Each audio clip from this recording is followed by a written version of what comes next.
अच्छा गुणवाचक शब्द काहाकू कुआ जाए गुणवाचक शब्द पिले कहा कुआ जाए गुणवाचक कहले हम कौन बुझू जहाँ गुण को विशेषित कराए कौन करे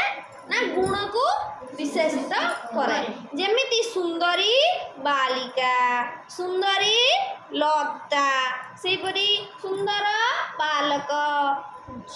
तापरे सबल बालक नहीं एमती प्रकार यूज गोटे गुण सबल कौन गुण ताले बालक हम जानिचे विशेष्य विशेषण भितर फरक जानिचे विशेष्य गोटे नाउन बोली हम जानिचे कौन इंग्लिश रे नाउन कौन जानिचे हम आखि आगे जहाँ सब देखा जाउची से सब गोटे गोटे विशेष्य नहीं ताहले विशेष्य पद को जे विशेषित करे विशेष्य पद को जे गोटे गोटे गुण रे माने ताकू ता गोटे गोटे गुण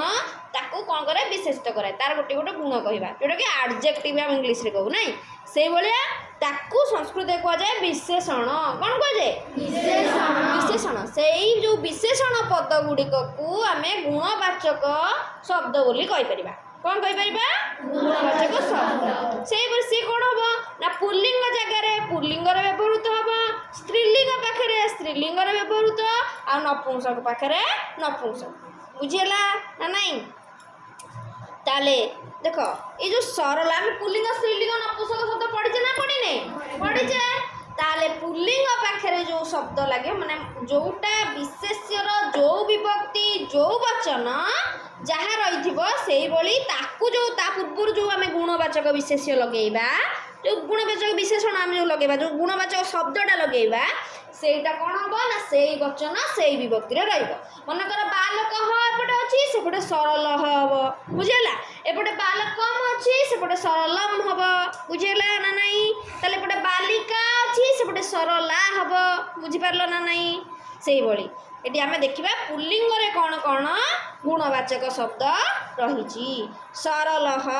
पढ़ शांत नम्र भद्र धीर चपल सरला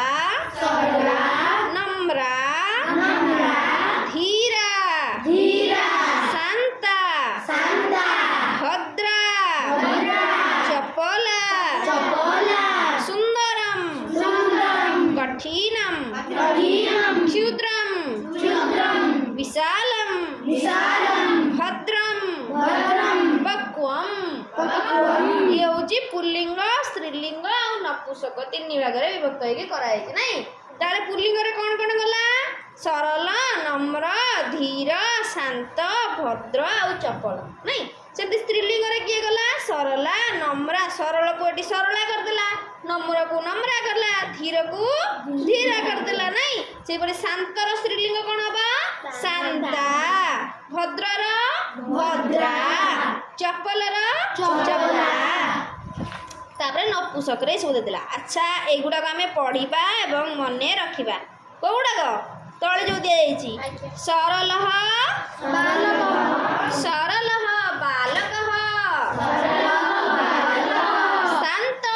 छात्र ये कोद्रे अछि पुल्लिंग ना स्त्रीलिंग वेरी गुड पुल्लिंग रे अछि सरल बालक शांत छात्र धीर पुत्र भद्र जन चपल पाचक नम्र कृषक सरला बालिका शांता छात्रा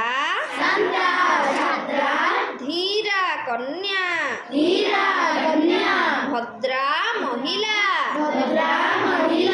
चपला पाचिका नम्रा बाला